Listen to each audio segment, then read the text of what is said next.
குடி ஆ? குடி. ஏன் நான் ரொம்ப நாளோட ஃபாலோ பண்ணிட்டு இருக்கேன். எனக்கு பிடிச்சிருக்கு. நான் உன்னை லவ் பண்றேன். நீ என்னன்னு பாத்து சொல்லு. ஐயோ இல்ல புடிங்க நோ நோ நோ நோ. இல்ல என்ன ரெஸ்பான்சிபிளா இருக்கு, எங்க அம்மா அடிப்பாங்க, வச்சுக்கோங்க.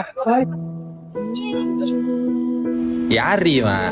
ஒரு பொண்ணு துவத்தி லவ் பண்ணுது, சரியான லூசா இருப்பானோ?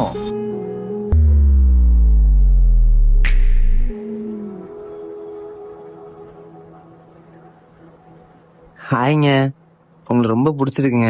ரொம்ப நாளா உங்களை ஃபாலோ பண்ணிட்டு இருக்கேன். லவ் யூங்க. ஐயோ அண்ணே அண்ணே வேணாண்ணே, ஹலோங்க. பின்னாடி வராதீங்க போங்க. என்ன நடக்குதுங்க? ஏய் என்ன பேக்கெட் போறான்? வேற வேற இல்லையா? அவன் தான் உனக்கு தொந்தரவு பண்ணிட்டே இருக்கான்ல, போலீஸ் கம்ப்ளைண்ட் கொடுக்கலாம்ல. சார் காப்பாத்துங்க சார். ஒரு பொண்ணு என்ன லவ் பண்ணி டார்ச்சர் பண்ணிட்டே இருக்கா சார். ப்ளீஸ் சார் காப்பாத்துங்க சார். சார் காப்பாத்துங்க sir. Sir sir sir sir ஒருத்தனை ஃபாலோ பண்றான் சார். ஒண்ணு இல்ல சார் ஒருத்தவனை ஃபாலோ பண்ணிட்டு வந்து லவ் பண்றேன்னு டார்ச்சர் பண்ணிட்டே இருக்கேன் சார். எங்க வச்சுமா ரோட்ல வச்சுக்கலாம். ஓகே